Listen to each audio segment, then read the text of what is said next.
నాంపల్లిలోని forensic ల్యాబ్లో ఈరోజు అగ్ని ప్రమాదం జరిగింది. సో అగ్ని ప్రమాదం ఎట్లా జరుగుతుంది ఏంది అనే ముచ్చట కొన్ని షార్ట్ సర్క్యూట్తో జరుగుతుంది, లేకపోతే కొందరు కావలసుకొని చేస్తుంటారు. ఇలా రకరకాలుగా చూస్తుంటాం మనం జనరల్గా గతంలో కూడా జరిగిన అగ్ని ప్రమాదాల గురించి. అయితే కీలక సాక్ష్యాలు ఉన్న నేపథ్యంలో ఫోరెన్సిక్ ల్యాబ్ అంటే ఏంటి, దేనికి సంబంధించిన సాక్ష్యానికి సంబంధించి మొత్తం కూడా ఇన్వెస్టిగేట్ చేసి అవి ఫోరెన్సిక్ ల్యాబ్ పంపిస్తుంటారు. ఇవి నిజమా కావా, ఎక్కువగా ఏంటి ఈ ఆడియో టేపులకు సంబంధించిన విషయాలు మాత్రము అవే ఎక్కువ. ఎందుకంటే జనరల్గా మాట్లాడేస్తారు, ఇది నా వాయిస్ కాదు అంటారు, నా వాయిస్ని ఎవరో మార్ఫింగ్ చేసిరో లేకపోతే డబ్బింగ్ చేసిరో అని మాట్లాడుతుంటారు. బాజాప్తా రెడ్ హ్యాండెడ్గా వీడియోలు బయటపడ్డా కూడా అవి మావి కాదు అంటుంటారు. ఇట్లాంటి నేపథ్యంలో ఏం చేస్తుంటారు, ఒరే ఇది నీదా కాదురా అయ్యా అని చెప్పేసి ఏం చేస్తారనంటే ఆ ఇన్వెస్టిగేషన్లో భాగంగా అవన్నీ కూడా ఫోరెన్సిక్ ల్యాబ్ పోతాయి. ఆ ఫోరెన్సిక్ ల్యాబ్ కోర్టులకు నివేదికలు ఇస్తుంటాయి. ఇది నిజంగానే ఎవరైతే మనము నేరస్తులు అంటున్నామో అతనికి సంబంధించిన వాయిసా కాదా, వీళ్ళు చెప్తున్నవి నిజాలా కావా, ఇట్లా దీన్నంతా కూడా నిగ్గు తేల్చాల్సిందంతా కూడా ఫోరెన్సిక్ రిపోర్ట్ ఇస్తుంటుంది. అయితే ఈరోజు అలాంటి ఫోరెన్సిక్ ల్యాబ్లోనే ఈరోజు అగ్ని ప్రమాదం జరిగింది. సో ఏం చెప్తారు, అగ్ని ప్రమాదానికి సంబంధించి సింపుల్గా షార్ట్ సర్క్యూట్ అయ్యింది అంటున్నారు. ఓకే, బాగానే ఉంది. కానీ అందులో ఈ ఫోరెన్సిక్ ల్యాబ్లో ఇప్పటి నుంచి కాదు ఎప్పటి నుంచి ఉన్న ఫైల్స్ కూడా ఉన్నాయి. అందులో చాలా కీలకమైన ముఖ్యమైన కేసులు కూడా ఉన్నాయి. అవి ప్రూవ్ అయితే ఖచ్చితంగా ఊచలు లెక్క పెట్టాల్సిన కేసు గురించి కూడా మనం ఇప్పుడు మాట్లాడుకుందాం. ఈ నేపథ్యంలో ఫస్ట్ అందరికీ గుర్తొస్తున్నది ఏంటిది, ఈ ఓటుకు నోటుకు సంబంధించిన, ఎందుకంటే ఆ రోజులు వాయిస్లు ఉన్నారు అంటే వీడియో ఉంది అండ్ ఆడియో ఉంది. ఆ వీడియోకు సంబంధించిన అంశమే మీకు అందరికీ తెలిసిన విషయమే. ఈరోజు కూడా ఎక్కడ కొట్టినా కూడా ఆ వీడియో కనిపిస్తుంటుంది. ఆ రోజు ఒక ఎమ్మెల్సీ గురించి ఏ రకంగా కొనుగోలు చేయాలనుకున్నారు ఓటు నోటు ఇచ్చే సందర్భం చాలా వైరల్ అయింది. ఆ సందర్భంలోనే ఇవాళ అక్కడున్న ముఖ్యమంత్రి కూడా సో ఆ రోజు నేను బ్రీఫ్డ్ మీ అన్నమాట, ఇది నాది కాదు అనొచ్చు, లేకపోతే ఆ రోజు బ్యాగ్తో పోయిన వ్యక్తి అది నాది కాదు అన్నప్పటికీ కూడా అది ఫోరెన్సిక్ అయితే తెలుస్తుంది కదా అక్కడ ఉన్న వ్యక్తి నిజమా కాదా, ఈ వాయిస్ నిజమా కాదా. సో ఆ కీలకమైన ఆధారాలు కూడా ఈ ఎఫ్ఎస్ఎల్ ల్యాబ్లోనే ఉన్నాయి. ఏది, ఈ ఎఫ్ఎస్ఎల్ కంప్యూటర్లోనే కీలక కేసుల సమాచారం ఉంది. అదొక్కటే కాదు, ఇక్కడే ఇప్పుడు ఏదైతే ఫోన్ ట్యాపింగ్ సంబంధించి మాట్లాడుకుంటున్నారు కదా, ఎవరెవరు ఫోన్లు రికార్డులు, ఈరోజు బయటకు చెప్తున్న మాట ఏంది, వాస్తవం ఏముందనేది తెలియదు. ఈ అంటే ఈ 2 ఏళ్ల నుంచి ఫోన్ ట్యాపింగ్ అంటే తెరపైకి తీసుకొస్తున్న ఈ ఫోన్ ట్యాపింగ్ సంబంధించి కూడా పలానా హీరోయిన్ మాటలు విన్నారట, లేకపోతే పలానా బిజినెస్ ఓన్ని టార్చర్ చేసిరు, అదే విని దాని ద్వారా ఆయన టార్చర్ చేసిరని కానీ, ఇట్లా రాజకీయ నాయకులు విన్నారని, ఇవన్నీ కూడా ఎక్కడ, ఇవన్నీ సాక్ష్యాలు ఉండాలి కదా, ఆ సాక్ష్యాలకు సంబంధించినవి కూడా అక్కడే ఉండాలి. ఎక్కడ, ఈ ఎఫ్ఎస్ఎల్ ల్యాబ్లోనే. అదొకటే కాదు, గతంలో ఈ ఎమ్మెల్యేల కొనుగోలుకు సంబంధించిన కీలక ఫైల్స్ ఇట్లా చెప్పుకుంటూ పోవాలంటే చాలా విషయాలన్నీ కూడా ఈ ఫోరెన్సిక్ ల్యాబ్లోనే ఉంటాయి. ఏది, అప్పట్లో జరిగిన ప్రత్యూష కేసు గురించి మొదలు పెట్టుకుంటే, సో నాకు తెలిసి ఒకవేళ విడిపోకపోయి ఉంటే ఆయేషా మీరా కానించి మొదలు పెడితే ఇట్లాంటివన్నీ కూడా ఈ ఫోరెన్సిక్ దాంట్లోనే ఉంటాయి. మరి ఇవన్నీ రోజు ఏమీ లేవు, అన్నీ కాలిపోయినాయి షార్ట్ సర్క్యూట్ సందర్భంగా. మరి ఏంటి, మరి ఇప్పుడు ఈ కేసుల సంగతి ఏంటి, ఇప్పుడు రకరకాల అనుమానాలు వ్యక్తం చేస్తారు. ఇది కూడా మళ్ళీ రాజకీయ పరంగానే, ఎందుకంటే జరిగినా కూడా అది రాజకీయ పరంగానే.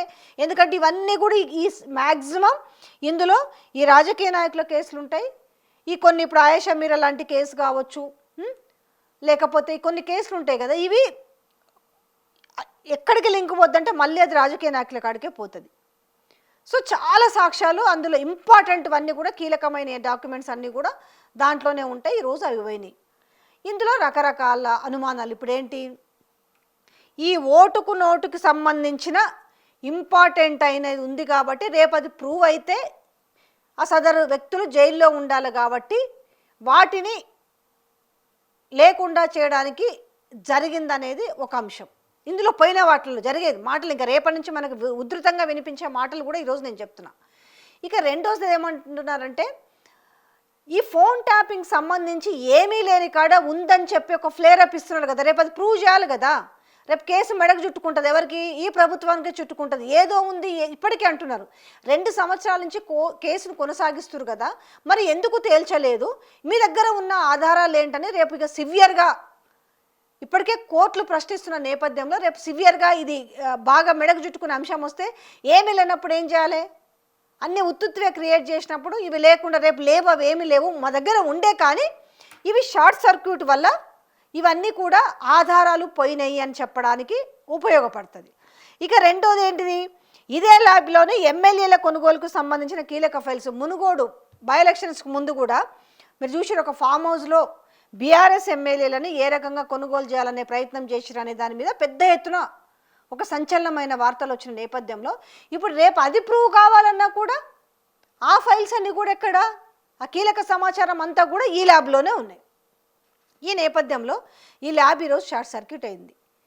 ఇంత ఇంపార్టెంట్ అయిన ఫైల్స్ ఉన్న నేపథ్యంలో చాలా ఇంపార్టెంట్, ఇవి ఒక్కటే కాదు ఇంకా చాలా ఉన్నాయి. నేను చెప్పినా కదా, గతంలో ఆయేషా మీరకు సంబంధించిన, మరి ఇప్పుడు రాష్ట్రాలు విడిపోయినాయి కాబట్టి దాన్ని ఏమన్నా వాళ్ళు తీసుకెళ్ళిరా లేదనేది కూడా తెలియదు. చాలా ఉంటాయి, ఇంకా మనకు తెలిసినవి కొన్నే, కానీ నిగ్గుదేలని అంశాలకు సంబంధించిన క్రైమ్ కేసులకు సంబంధించినవి కూడా దీంట్లో, ఆర్థిక లావాలకు సంబంధించిన కేసులు కావచ్చు, ఈ క్రైమ్లో తేలని అంశాలు ఏవైతే ఉంటాయో కదా, సో వీటికి సంబంధించినవి కావచ్చు. టోటల్గా మనం చెప్తున్నాయి మనకి 3 మాత్రమే కనిపిస్తున్నాయి బాగా. ఎందుకంటే ఇవి రాజకీయపరమైన కేసులు కాబట్టి, ఒకటి ఓటుకున్నట్టు కేసు కావచ్చు, రెండోది ఈ ఎమ్మెల్యేల కొనుగోలు విషయంలో కావచ్చు, దెన్ మూడోది వచ్చేసి ఈ ఫోన్ ట్యాపింగ్కి సంబంధించి. ఈ 3 కూడా సంచలనమైన కేసులే. ఇలాంటి సందర్భంలో ఈరోజు ఇవన్నీ కూడా ఫైళ్ళన్నీ కూడా ఇంకంతే కదా, షార్ట్ సర్క్యూట్ అయిందంటే ఇంకా ఫైళ్ళన్నీ తగలబడిపోయినట్టే కదా. ఈ నేపథ్యంలో ఎవరెవరు బెనిఫిట్ కాబోతున్నారు, ఎవరెవరు తప్పించుకోబోతున్నారు? నేర పరిషత్కు సంబంధించిన ఫైళ్ళు, ఎవిడెన్స్, ల్యాబొరేటరీ మొత్తం ఇక్కడ నుండే ఆపరేషన్ జరుగుతుంది.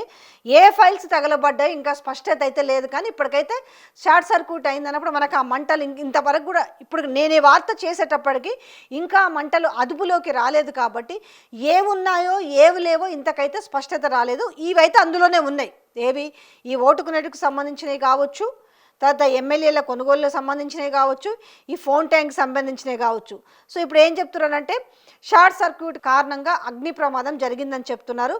మొదటి అంతస్తులోనే కంప్యూటర్స్ ఉంటాయి, ఇవన్నీ కూడా కంప్యూటర్లోనే నిక్షిప్తమై ఉంటాయి. సో ఇప్పటికీ అది 5 ఫైర్ ఇంజన్ల సహాయంతో మంటలను అదుపు చేస్తున్నారు. ప్రమాదం జరిగినప్పుడు 4 ఉద్యోగులు ఉన్నారు. సో ఈ ప్రమాదం పసిగట్టి వాళ్ళందరూ కూడా ఇమ్మీడియట్లీ 4 బయటకు వచ్చేసారని, ఈ మంటలను గమనించి వాళ్ళు సురక్షితంగా బయటకు వచ్చిరని తెలిపిన సెంట్రల్ జోన్ డీసీపీ శిల్పవల్లి. ఇది మరి రేపు దీన్ని ఈజీగా చేతులు ఏమన్నా దులుపుకుంటారా?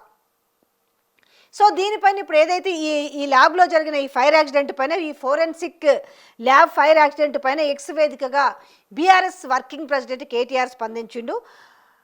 ఓట్ ఫర్ నోట్ కేసుకు సంబంధించిన వాయిస్ రికార్డులను ఫోన్ ట్యాపింగ్ కేసులో కాంగ్రెస్ ప్రభుత్వము పట్టించిన తప్పుడు ఆధారాలను కప్పిపుచ్చుకోవడానికి ప్రయత్నంగా అనుమానిస్తున్నట్టు ఆయన తెలిపిండు. అంటే ఇందులో 2 ఉన్నాయి కాబట్టి అనుమానం కలుగుతుంది. ఒకటేమో ఈ ఓటుకు నోటు కేసుకు సంబంధించిన ఆధారాలు అక్కడే ఉన్నాయి, రెండోది ఈ ఫోన్ ట్యాపింగ్కి సంబంధించి తప్పుడు, ఎందుకంటే రియాలిటీ ఉండాలి కదా, రియాలిటీ వాళ్ళ దగ్గర తెలిసి ఉంటుంది. నిజంగానే వీళ్ళు ఆ రోజు ఫోన్ ట్యాపింగ్కి సంబంధించి నిజంగానే రియల్గానే ఉన్నాయా, రియల్గా ఉంటే ఇప్పటిదాకా ఈ 2 సంవత్సరాల పాటు ఈ కేసును ఎందుకు నడిపించుకుంటూ వస్తారు? నిజంగానే వీళ్ళు సినిమా వాళ్ళ మాటలు విన్నది కావచ్చు, లేదంటే ఇంట్లో కుటుంబ సభ్యుల వాళ్ళ పర్సనల్ ఫోన్కి సంబంధించినవి విన్నావని అంటున్నవి కావచ్చు, లేదంటే ఇట్లా బిజినెస్ మ్యాన్లని బ్లాక్మెయిల్ చేసినవి కావచ్చు, ఇవన్నీ నిజంగానే అందులో ఉన్నాయా లేవా? సో కాబట్టి ఇవి రేపు మెడకు చుట్టుకునే అవకాశం ఉంది కాబట్టి ఏమన్నా జరిగిందా, ఇట్లా రకరకాల డౌట్లు అయితే వ్యక్తం చేస్తారు. ఎందుకంటే వాటిని భద్రంగా, ఇప్పుడు ఒకవేళ దాని మీద ఎవరు ఏ కుట్రలో కుతంత్రాలో ఏమన్నా చేసినా కూడా చాలా ఇంపార్టెంట్ ఎవిడెన్స్ ఆ కంప్యూటర్లలో భద్రపరిచి ఉన్నాయన్నప్పుడు వాటిని ఎంత జాగ్రత్తగా చూసుకోవాల్సినంత అవసరం ప్రభుత్వం పైన లేదా? అది 1 సంవత్సరమో 2 సంవత్సరాలు కాపాడుకునే పరిస్థితి కాదు కదా. ఎంత కాలమైనా కూడా అవి ఎప్పుడు ఏ టైంలో అవసరం వస్తాయో తెలియదు, ఏ కేసులకు ఏ ఇయర్లో వాటి హియరింగ్ ఉంటుందో తెలియదు, ఎప్పుడు దానికి సంబంధించిన శిక్ష పడుతుందో తెలియదు. అట్లాంటప్పుడు ఇప్పుడు ఈ ప్రూఫ్స్ అన్నీ కూడా, ఈ ఎవిడెన్స్ అన్నీ కూడా పోయినాయి అనుకోండి, కాల్ది బూడిద అయిపోతే పరిస్థితి ఏంటి?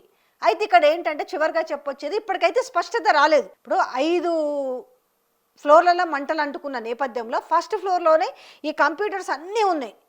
మరి ఇవన్నీ ఇప్పుడు ఏ ఏ ఫైళ్ళు కాలిపోయినాయి, ఏ ఏ ఎవిడెన్స్ ఉన్నాయనేది రేపు క్లారిటీ బయటకు వస్తే మాత్రం తెలుస్తుంది. కాకపోతే మాత్రం ఏదో జరుగుతుందేమనే, ఏదో జరిగిందని అనుమానం అయితే వస్తుంది. ఎందుకంటే సింపుల్గా ఇంత ఇంపార్టెంట్ ఎవిడెన్స్ ఉన్న దాంట్లో ఈరోజు ప్రభుత్వానికి సంబంధించింది, అలాంటిది ఈరోజు సింపుల్గా ఒక షార్ట్ సర్క్యూట్ అయిందంటే మరి అది నమ్మి కామ్గా కూర్చోవాలా, లేకపోతే దీని వెనుక ఇంకేమైనా ఉందా కుట్రకోణం అనేది కూడా ఆలోచించాలి.